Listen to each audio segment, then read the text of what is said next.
For over 90 years, we've been crash testing our cars in the tireless pursuit of automotive safety. At Volvo, safety's been first since 1927. We've saved millions of lives with the invention of the three-point seatbelt in 1959. At Volvo, we've made driving safer for you and them. Visit safety.finleyvolvo.com to learn more. So they say if you give a man a gun, he'll rob a bank. But if you give a man a bank, he'll rob everybody. The good news for you is Private Money Club runs solely on peer-to-peer relationships, which means no banks allowed. So finally, there's a community for real estate entrepreneurs where it is truly a win-win solution. This community is a place where you can connect with other lenders and other borrowers, and the end result's massive growth for you. You get to build your real estate empire, and you get to do it solving other people's problems. So if that sounds like a place you want to be, well then join us. Go to privatemoneyclub.com/Kelly. And if you want $500 off, just add the code Kelly500 and I'll knock $500 off the premier membership. We'll see you on the inside. Welcome to the Kelly Cardenas podcast, where attitude is everything. And also it's the place where if your mic doesn't work, you got to find another one. It's also a place that if you got an echo in your room, you got to find another one. On today's show, I've been trying to hunt this young lady down for probably 2-3 weeks. It's incredible to be able to be around such greatness. I want to shout out all of our sponsors before we get going. Chris Nagel, also Finley Volvo Cars of Las Vegas. It's the relationships within all of them that do everything. And I want to thank every one of you listening and watching that help us get in the top 1% globally of all podcasts. Now that that's out of the way, I'm going to read something. I generally don't ever do this, but I'm going to read this because you have to understand the gravity of what we're dealing with today. And I tell you, if you're watching right now, you're listening right now, go grab your friend, grab your wife, grab your son, whatever it is, and bring them into the room, and you need to hear this genius. This is Becky Bursell. She's a business coach and entrepreneur responsible for over $1 billion in sales during the last decade. She has built and managed teams of over 800,000 sales representatives in 60 countries. Becky has mentored countless people to become millionaires themselves. Becky specializes in leadership development training in partnership with her mentor and New York Times bestselling author John C. Maxwell, and is currently serving as Maxwell's executive vice president. Becky's passion is helping people recognize greatness within themselves. She shows others how to become the greatest version of you by pursuing personal development, generating multiple streams of income, and cultivating leadership skills. Becky has learned that most people achieve success, but not by concentrating on individual strengths, instead of or by focusing on individual strengths as opposed to goals. She teaches that being growth-oriented is more impactful than being goal-oriented. Happiness doesn't come from achieving goals. Becky explained it comes from becoming the greatest version of you. I got through it with only stuttering like 2 times, but I tell you, if you go back and listen to the podcast, Becky, which hopefully you will because my wife doesn't, you'll see that I don't read people's bios, but I had to read yours because as I've been studying you, as I've been watching you while you're not knowing, it is unbelievable what you do, but even more unbelievable, the humble character that you have and that you even expressed before we started recording. So when you accomplish things that you have, how do you stay in the pocket the way that you are and stay so real? Oh gosh. Well, thank you for all of that. I was just going to let you just talk about how incredible I am the rest of the podcast. That was so fun. I don't, walk in a home office and get a lot of accolades. So thanks for that, Kelly. No, I think the key is just always having people around you that tell you what you need to hear, not necessarily all the people around you tell you what you want to hear. And for anybody that's been in the sales industry, sometimes that's hard to come by. It's very easy to continue to be around people that just say great things about you. But and you need that. You need the encouragers in your life. But I'm wired a little differently where I love to be around people that challenge me, call me out on things, love to give me a hard time, which is why Kelly and I are already best friends from the first 10 seconds we were trying to figure out this whole podcast thing. But None of us are perfect. And so it's great to be around people that acknowledge that and just know how to be real and connected. Well, Becky, it's amazing because we get a chance to spend time with you. I get a chance to spend time with you. Other people might be watching, might be listening. They are. But most of the time people talk about leadership, but we're talking with the leader's leader. If you can, I want you to sit in that like for a second. Like you're the leader's leader. Like leaders come to you. Over 800,000 of those have come to you for your leadership. Again, like how much of you moving around, because that's what we were talking about before we started off the podcast. You were in 18 different residences before you graduated from high school. How much of that played into the fact that you really can roll with the punches, even my mic being out, two mics being out, and your room being echoey? Yeah, a huge part of it, actually, growing up and just not knowing if we were going to be in the same place 6 months from now. I think several of the grades I was in, third grade, I know, sixth grade, I was in 3 different schools, both of those grades. So you just get really used to having to count on yourself and to create your own future, to create your own entertainments, all of the above. So I think that was definitely a great preparation. I don't know that my parents intended it to be a preparation for something, but my dad, who was very entrepreneur spirited, even though most of his transitions were in corporate America, he had this heart for making his own way and being an entrepreneur and never falling into a box. And that molded me. And watching my parents both be great examples to me. And, you know, some of us are very blessed just by law of association. And I would count most of my life being blessed by association. So even to where we are now and working with individuals like yourself, Kelly, Sean as well, obviously my friend John Maxwell, there's just some really great people in our lives that pour into us. And once you get used to that, it's hard to expect anything else. Becky, you bring a crazy vibe into, like, I watch your videos. And if you're not, I mean, if a person is not watching your videos, they're doing themselves a disservice. But I watch your videos. I get a chance to be able to spend time with you now. And as I look into even just through the camera, this vibe is unbelievable. Like you diffused me because reading your bio and if someone was to read your bio before they met you, it'd freak them out. Like, I mean, you're responsible for 1 billion with a B, not with the M. With the B, right? $1 billion in revenue and sales in the last decade. I mean, that's strong. That's $100 million a year that you're responsible for and helping to be able to create. A lot of times that proceeds into the room and that's the vibe that the person feels and it causes them to shrink. How do you create the vibe that you do that makes everyone feel like I feel on top of the world right now hanging out with you? I love that. That's my goal. It really is about connecting with people, and numbers are numbers, and you get to a place in life where you know what you're capable of and you're able to create very simple processes. I mean, those numbers were not created by one person. That was a team of people, and obviously duplicating processes is a love of mine. As goofy and silly and smart assy as I am, I love processes. I love systems. I love showing people that if you do A, B, and C, you expect D, E, and F. I mean, there should be a formula for everything. But as far as creating an energy, I mean, if we're not connecting with people, we're missing what life is truly about. And everything that I've ever done in the financial world has to at least do something that develops people along the way. I want it to be an experience. I want it to be something that they can look back on. And even if they didn't meet their financial goals, they can recognize that they learned so much more than they could have anywhere else. So that's my love language is experience. It's about everybody having something that they couldn't get somewhere else.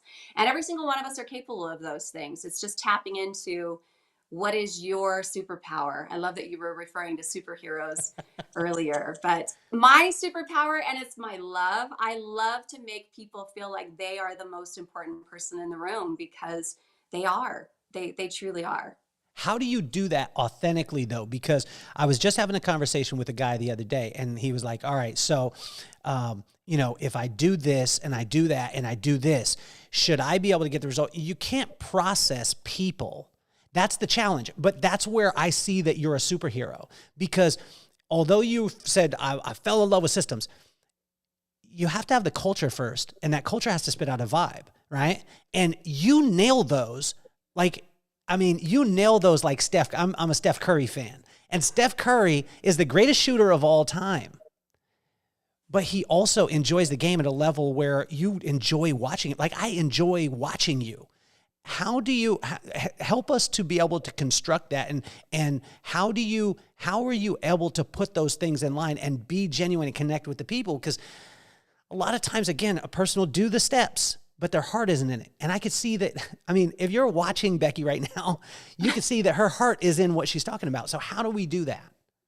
Well, I think you have to tap into what your personal talents are. It may not necessarily be this particular talent, but for me, I've always loved people. I always want to know what makes them tick. I want to know what makes them excited. I want to know what gets them out of bed every day. I love traveling the world to see how people live, what they believe, how that empowers people.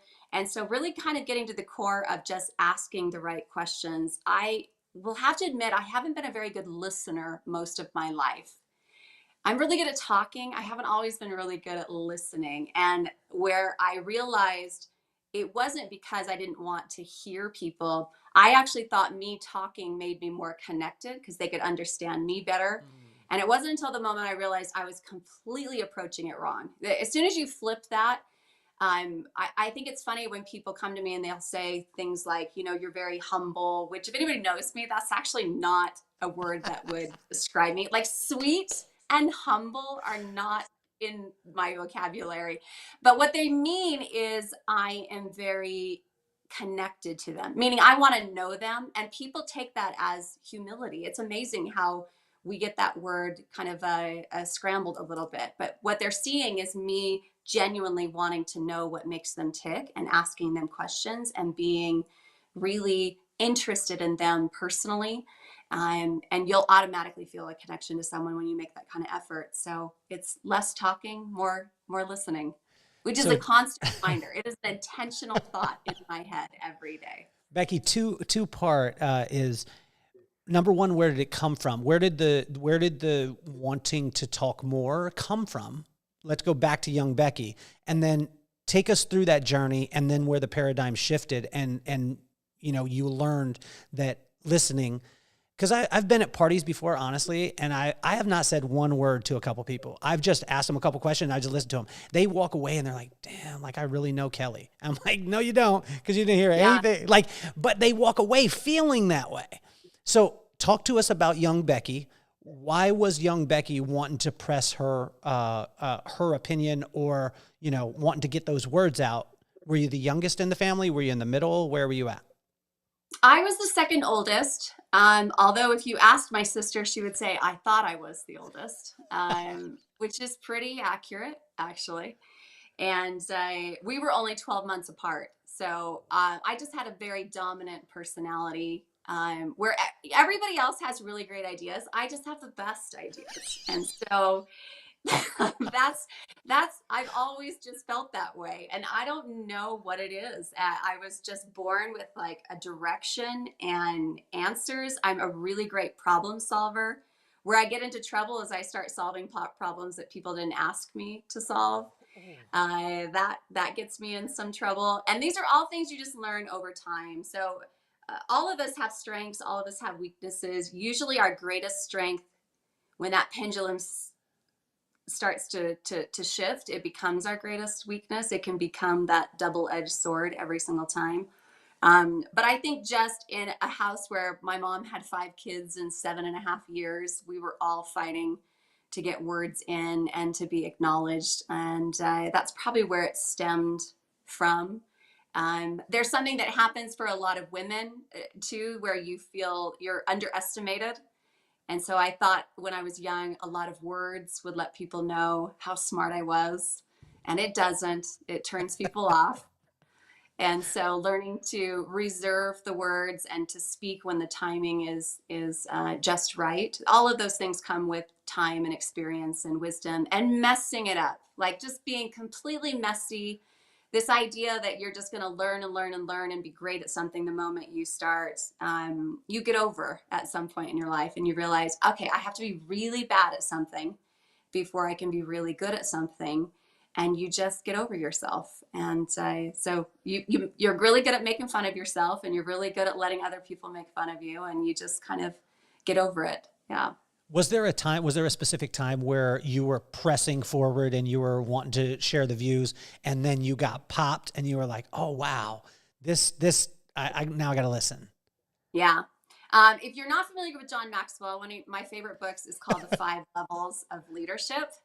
And there was a time when I started off in sales that I was trying to earn a position. And a lot of that had to do with billing volume and doing a lot of sales in a certain amount of time. And there was a title that came with it. And in my mind, that title, I think it was like regional vice president or something just so dumb. But at that time, it was such a big deal. And I had epitomized this role as if, okay, this will be a place where people respect my voice because of that title that came along with it. And again, if you ever go back to that book, their position is the lowest level of leadership on those 5 levels.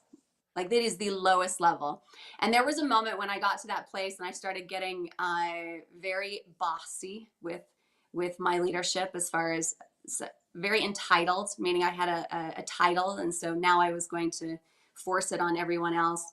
And a team of my leaders decided to have a conference call to all come together to let me know how bossy I had become. And it was devastating, actually. I listened to the whole thing. It was like an hour long. And it was someone who had mentored me initiating the conversation with all of these leaders. And I can remember exactly where I was and on the floor, and a lot of the call on mute so I could get through it. And I'm not a crier. So for me to cry, it's like a devastating experience. And that was the moment I just had to say, okay, I can either learn something from this, or I can just crawl in a hole and never show my face again.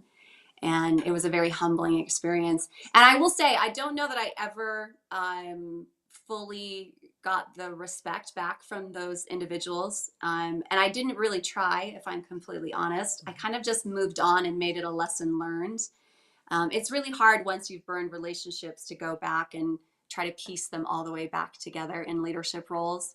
All you can do is apologize for not knowing what you didn't know, and just being better as you move on. So it's definitely a theme in my life of not knowing what I didn't know and just trying to be better. I don't know that as I get older, I've had more experiences, and you definitely know more about yourself. But I actually feel like you get older and you realize you don't know very much. Mm-hmm. I think when I was 20, I thought I knew everything. And I'm 47 today, and I probably don't know very much at all. And I kind of like that place. It allows you to be a little more fluid in life and a little more fluid in lessons. You get to kind of enjoy the process a lot more instead of always seeing an end result. But again, doing it all the wrong way is how I had to learn it. Not everybody has to learn it the difficult way, but I'm a difficult one. So it took some difficult lessons. What it sounds like, Becky, too, is that leadership has been a mirror for you, as opposed to like a map or a gallery of all your awards that you do have in the other room that we had to change the place. Because seriously, like if you're watching the podcast, it seriously looked like Superman's castle where he went in and had all the accolades behind. Kelly is full of it. None of that happened. That is, and I'm just going to go and because there was more and more and more. I think there was Emmys behind. There was a YouTube plaque. I see everything there. I see everything there, Becky. But I believe if all those plants behind you are real and you have to water them every day, then I'm not going to be your friend. So I don't have to water any. Nope, they are all fake. what I was saying though is it seems like leadership has been a mirror for you.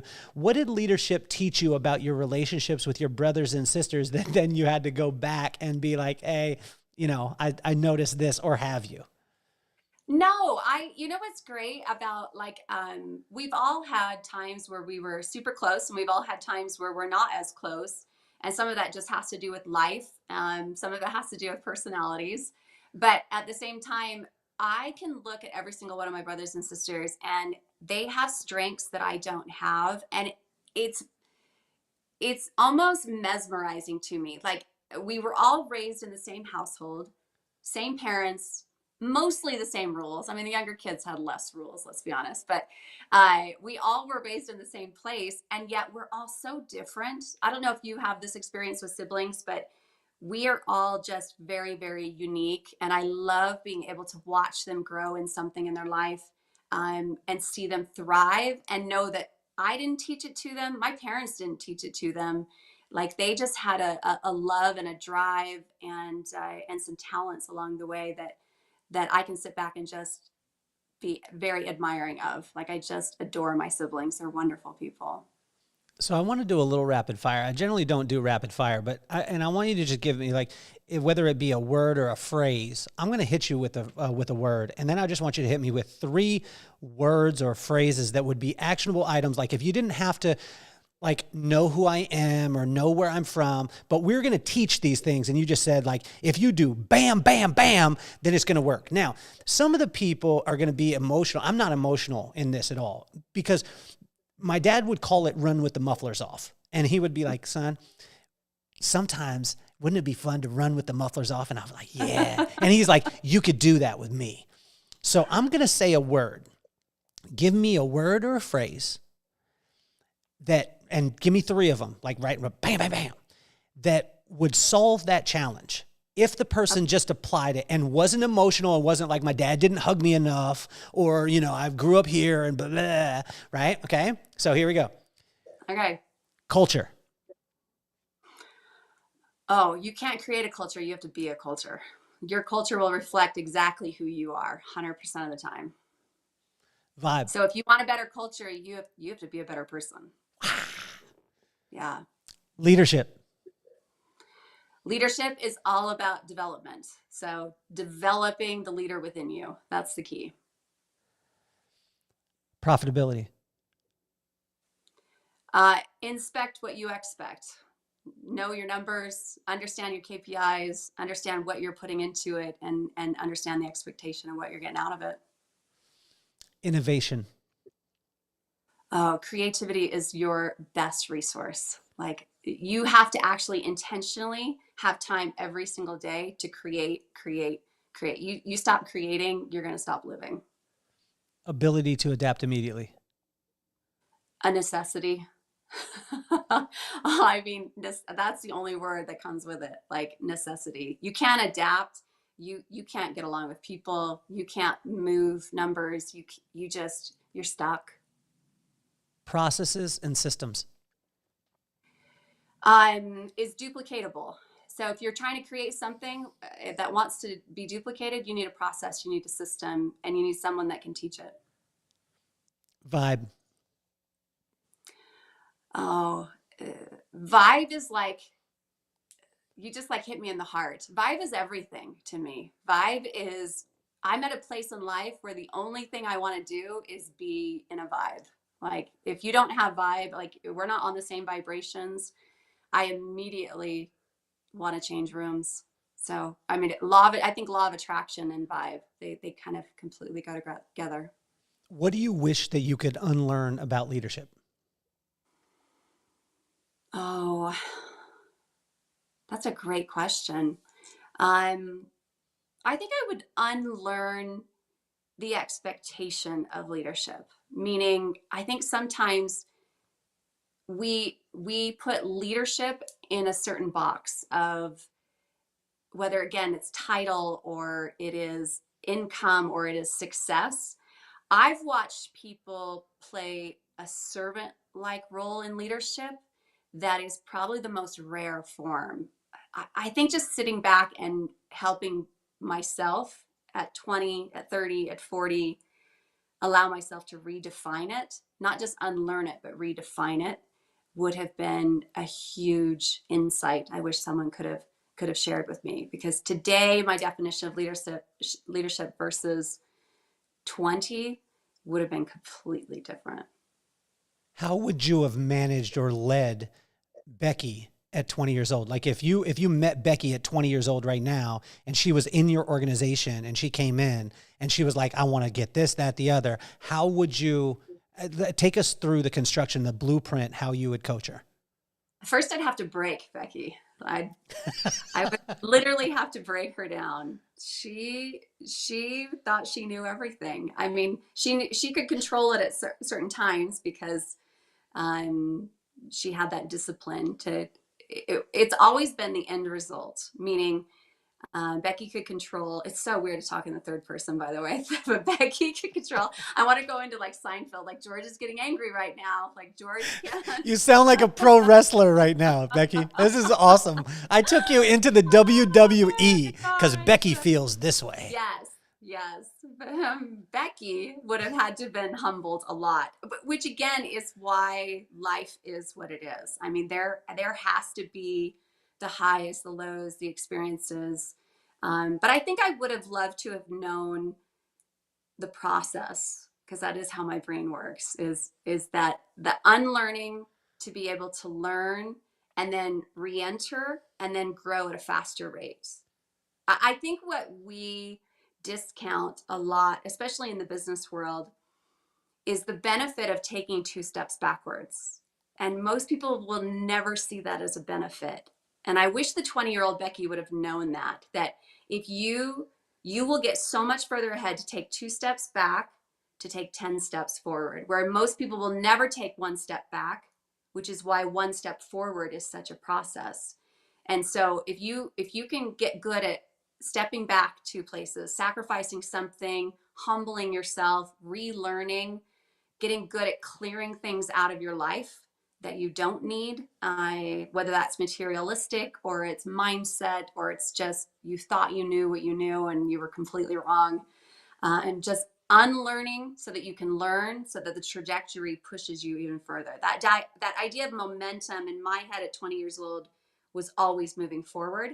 I didn't know that momentum means you have to pull back. It's kind of like when you draw back a bow and arrow.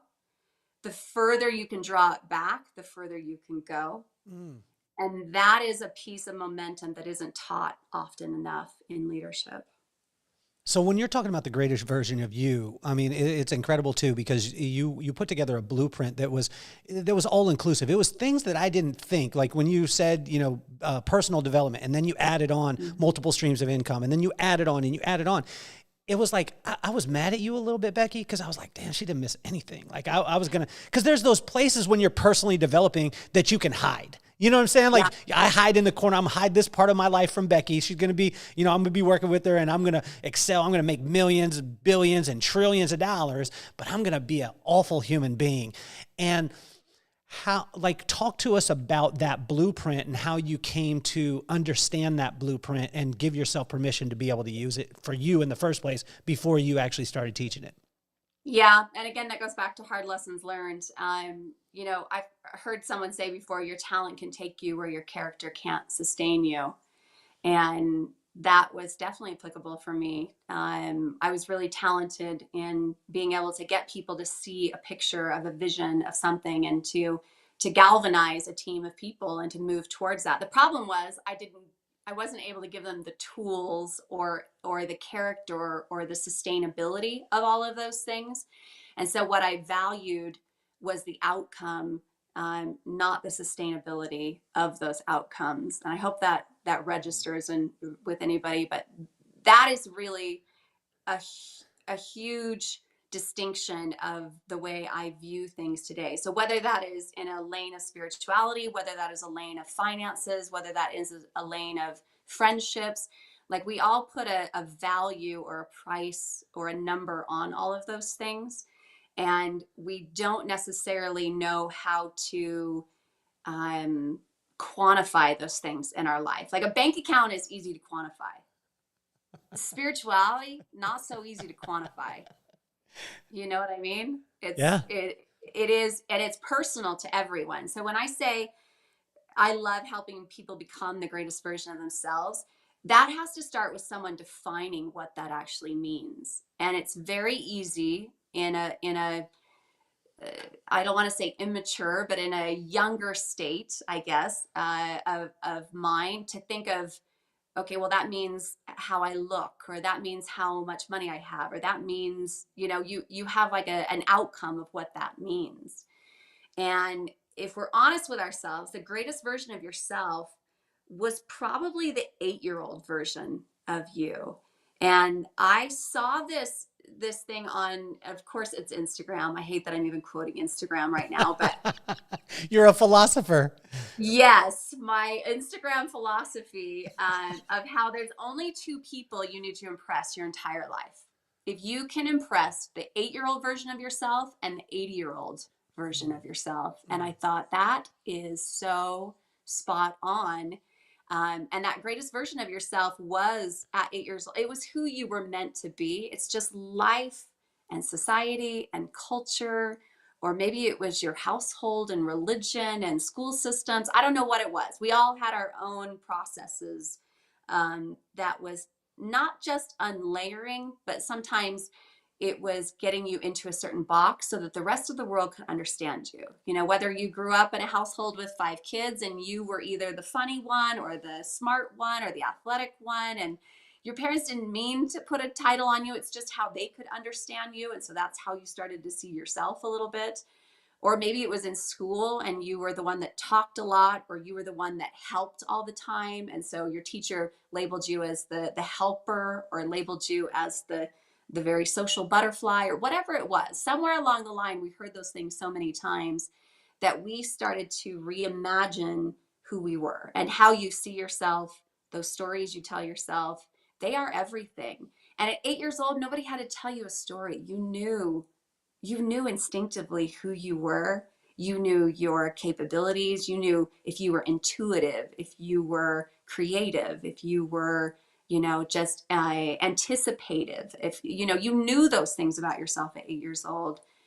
And then somewhere along the line, we started questioning those things. So for me, that process of becoming the greatest version of you is really getting back in touch with naturally what those God-given abilities look like and what gets you excited. And that's where it differs. Because like I said, what was exciting at 20 was not at 30, it was at 40, and hopefully at 50, it completely flips again, because those are the things that keep you checked into life. It's interesting that you speak on that, because with my mom, she always talked about perspective, and the perspective was nothing more than the vantage point from which you saw something. And I've always wondered this, is when people experience, whether it be financial success, or they, in their family or whatever it is, all of them look back and then they look at the things that really matter, right? We hear this from people. We don't hear this when we're growing up with nothing. Mm-hmm. I've never, is there a place where, because if a person out there is listening from Lompoc, California, where I grew up, 35,000 people, we grew up and I'm not, it's not the sob story. I try and tell the sob story to my kids. Like, I had to go uphill both ways, which I did at some point, but there was no snow and I had shoes. But what do you say to the person that says, Becky, it's so easy for you to say that I need to focus on my spirituality and focus on being what really matters, but you don't understand. Like, I'm in the hustle right now. I'm in the place where I'm struggling, and all I got to focus on is just these goals that you keep telling me that I shouldn't want to focus on. What do you say to that person? I say you're absolutely right. It is easy for someone who's made a lot of money in their lifetime to say money doesn't matter. And you have to get on the other side of it to realize that's absolutely true. And so go through whatever it is you're going through right now. The goals are not bad. It's not bad to have goals. It's just you'll get to a place where you wake up every day and you've already tasted success. Now you need significance to keep going. So success is what happens to you, and significance is what happens through you. And the only way to get over yourself is to get to that level of significance. But you have to see it. You have to travel the road. You have to have the experiences. You have to be driving the Maserati one day to realize who cares? None of those things even matter anymore. But you have to have the experiences that get you to that place. Now, what I love about this newest generation, Kelly, and people that don't connect with 20-year-olds or teenagers, I want to punch them in the face because they are the most beautiful people on the planet. Like, to watch these young 15, 19, 25-year-olds who care more about significance than money, and we're giving them a hard time about it. Have you noticed that? Mm-hmm. Like, they care more about the planet. They care more about poverty levels. They care more about not getting in debt. Like, they are fighting to right side this world, and we're giving them a hard time about it. We're telling them to have a better work ethic and go get a job. Like, it blows my mind, the things that we are doing to try to corrupt our youth at this point. And they have it right. So they are the ones that are getting up. Like, I'm talking to 45-year-olds about significance. I talk to 20-year-olds and they're like, no, that's significance is great. Now, how do I make money to fund the significance? And I'm like, yes. Those are the questions that should be asked, because they're wanting significance and then they're finding success. Whereas our generation wanted success and then they're dying for significance. And so if we can do one thing better as a society, it's going to be lifting up that youth and giving them platforms to really be heard and change what our thought processes look like. And I'm excited to do that. I love them. Becky, I want to have a conversation. I won't tell anyone your answers. I promise. It'll just be between you and I. But what I've noticed in the professional or in the personal development realm, which I've been in for years and I was around from a kid, I watch marriages and families explode. Like, not explode in a good way. Like, I know. And it's a common theme. And this is what I hear. Whether it be wife, I'm going to give you guys a hard time, ladies, or a husband, but most of the time it's a husband. I got into this thing. I started expanding my mindset. I was growing. Yeah. And my wife just doesn't get it. So I had to leave her because I need to expand my mindset, and she wasn't willing to accept it. And I'm thinking, hold on here. And I've seen this over and over and over again. And then I'll see people be like, yo, we're going to personally develop you. And I'm looking at their life and I'm like, yeah. And I'm not saying mine, I'm not coming from a place of judgment. I'm just looking from the outside, and I look at the results part of it. And my brother and I had this conversation the other day. Like, do you see this too, Becky? And why is that? Well, those individuals that are going that route they're looking for an out. They were before they found personal development. They were already unhappy. And instead of being a light in someone's life, they would rather just turn it off and walk out of the room. I mean, it's much easier. It is so much easier to walk away from something than to actually realize, oh, in a relationship especially, it takes two people growing. Now, they don't have to grow at the same rate, and they don't have to grow down the exact same road. So the people that are leaving or finding issue with those things, they're mad that someone doesn't agree with everything they say. That's the problem. And that is not a relationship. That's actually not what it's supposed to look like. You're in a relationship with yourself if that's what you're wanting. And that's not a very healthy place to be either. So realizing that it is, first of all, not your role or your position to change anyone. Like, all you can do is change yourself, which, by the way, if you're actually growing as a person, you should probably become more loving of the people around you instead of less tolerant of the people around you. So I don't think one equates to the other. I think people get it wrong and they look for an excuse, and they're using whatever that journey is as an excuse to leave behind what's too difficult to fix. And that's sad to watch, but yeah, it happens a lot. So how about the cobbler's shoes thing, right? And because a lot of times say, well, I remember trying to apply some of the stuff I did professionally into my relationship with my wife. and that thing blew up real quick. Like I'm a systems orientated guy, and we even in our company set everything up in there. We call it our resting place. And then I took a picture of it, and then I list all the stuff out, and then everyone in the company can communicate. And the system is like, we do it audibly, like we speak it, and then we did it on video, and then we did it on pictures, and we wrote it. So whatever discipline you had, we made sure that it was. I tried to systemize my wife, and it did not work. So when I say the cobbler's shoes, how does it apply, like leadership at the level that you have, and sales at the later, and the business, how does that relate when it comes to marriage and kids? Leadership is about meeting people where they are, not about getting people to where you are. That is leadership. So the problem with what's happening there is someone has a wrong definition of what leadership is. So who is that someone, Becky? Are you accusing? Another podcast. Are you accusing someone right now? Are you? I feel targeted. I feel targeted right now. Your wife and I would be best friends right now. But I tell you. I think that happens all the time. Leadership is, again, it's not about trying to change people. It's about meeting people where they are and connecting with them where they are.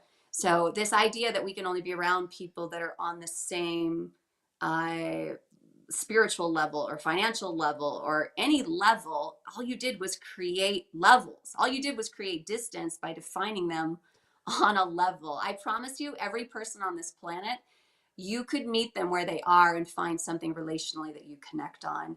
It's just, are you personally capable of meeting people where they are? And that's really where leadership needs to happen. It needs to happen at phase one, which is always us. It's always us. I wish it wasn't. Sometimes I wish it would, because it's really good and easy to focus on everybody else's problems. It's hard to focus on your own. It's hard to fix yourself.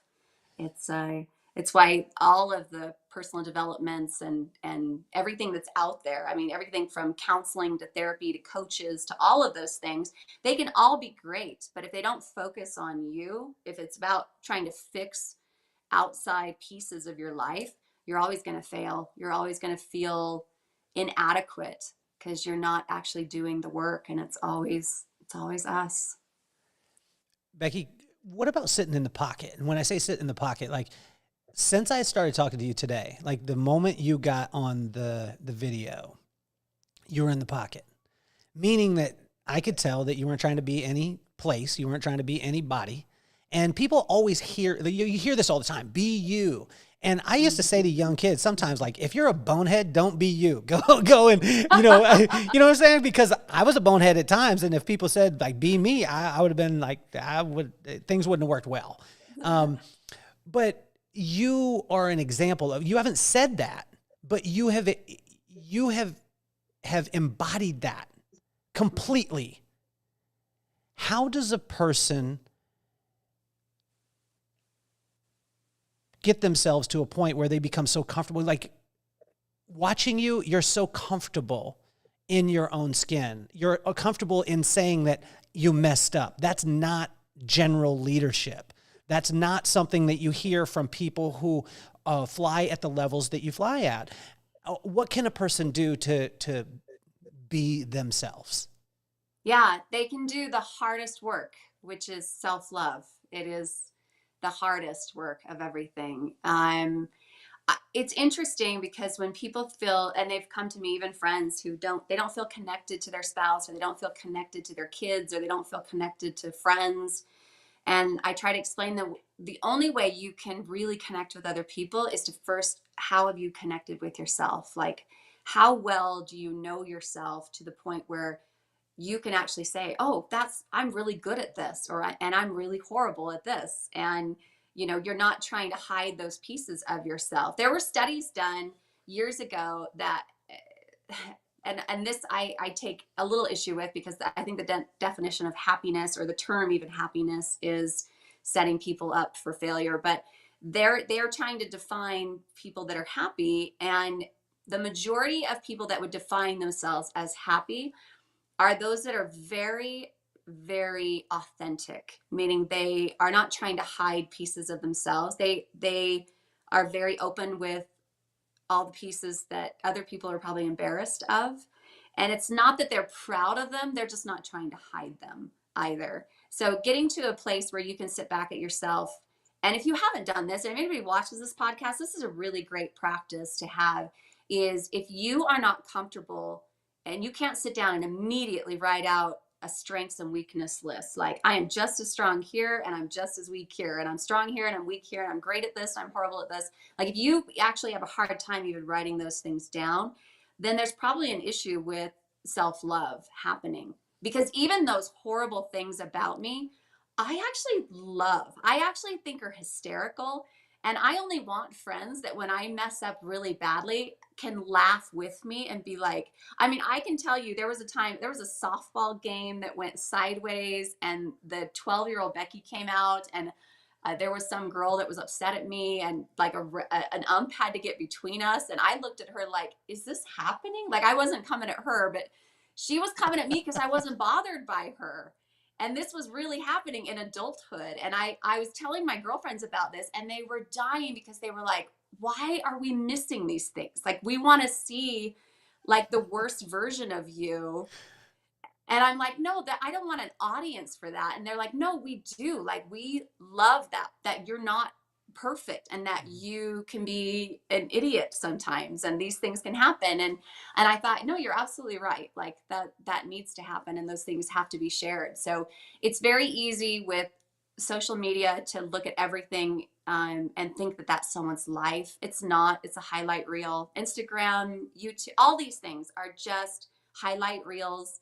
And you need to know, for every great moment, there's an incredibly crushing soul moment as well. So all those things just need to be talked about more. So to find happiness, you have to love yourself. You have to know yourself, all the good, the bad, the ugly, the great, the strong, the weak, everything and above. And just being very real with yourself will allow you to be that way with other people. How many children, Becky? I have 3 that I birthed, and I have a whole gang that call me mom. And I claim them all. I wish I could write them all off on my taxes, but I do love them all. But 3 that I actually gave birth to. So I have a 25-year-old daughter who's married, and I love our son-in-law. He's just the sweetest man ever. I have a 23-year-old son who's just about to leave, actually, to go do summer sales. He's quitting a welding job and career, and he's going to go out this summer, and I cannot wait for him. It's going to be amazing. And then I have a 10-year-old boy. So we have quite the age gap in between. And I tell everybody, my husband would have had 10 children. It just took him 12 years to convince me to have another one. So as much as I love my children, I also knew my capabilities as far as what I wanted to give my kids and what I was capable of. I also had a lot of businesses in between that were extensions of me. And anybody that knows me knows if I start a business, that becomes another child. Like, I don't love any of my kids more than the others. And some of my businesses probably fall in those categories too. Like, I put just as much time into some of those as well. And they fund the other children, the ones that I actually gave birth to. So they're all just as important, and they're all huge loves of mine. And they've all been teachers. My children are teachers. My businesses have been teachers. And, but those babies, they're better than all of us. It's just amazing to watch. How many kids do you have, Kelly? I have 2, Maddox and McKenna. What is your husband and your kids not hear enough from you? They could probably hear that I believe in them more. My husband too. Like, sometimes we take it for granted that we're married to another adult, and we're just like, oh, he's an adult. He has his own life. He's great. He knows who he is, all of the things. I think I probably do it more with my children. I probably should do it more. Don't tell him. Can we not share this podcast with him? But yeah, telling him and my kids that I believe in them more. I think it's a given that I love them. I think they know that. I tell them probably 10 times a day. Mm-hmm. So they'd have to be avoiding me to not know it or hear it. But I think what would resonate more with my kids is to know how much I believe in them. So we're going to clear everyone out of the room. We're clearing the audience. No one's going to listen to this. It's just going to be you and your husband. Look into the camera and tell him something that he doesn't hear enough specifically. Use his name too. God. Use his name too, Becky. John is his name. We've been married 29 years. Not only do I believe in him, there's no one I would rather. No, talk to him. Like, don't talk in that kind of, talk to him. Look into.